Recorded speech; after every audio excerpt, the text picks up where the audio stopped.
Ассалаумағалейкум мысықтар, қалайсыздар? Бүгінгі видеода біз қауынның күлеңкісін жыртатын таяқ істейміз.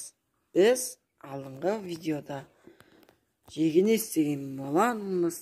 Жегенені көрулеріңіз керек. Жегене болмаса қауында жырта алмайсыздар. Жегенені қалай істегенімізді көрулеріңіз келсе, описанияда видео болады. Видеоға өтіп көріңіздер. Ал ендеше кеттік.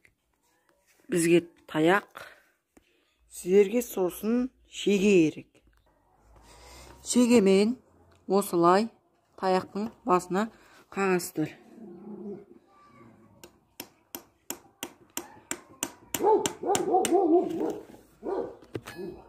Қағып алғаннан кейін осындай шығады. Ассалаумағалейкум мысықтар, қалайсыздар? Мінекей біздің жасаған нәрселеріміз. Осыны қалай істеу керек екенін бүгінгі видеода көрсетеміз. Каналға тіркеліп қойыңыздар. Келесі видеода дүмбілге қалай литра беру керек екенін көрсетемін. Осылай өлшейсіздер. Мынау 70. Естесіздер де тазасыздар.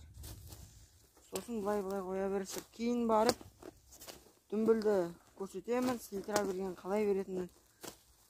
Сіз менің шыққан видеомды бірінші көру үшін подписаться деген кнопканы басыңыздар. Сосын сіз қоңырау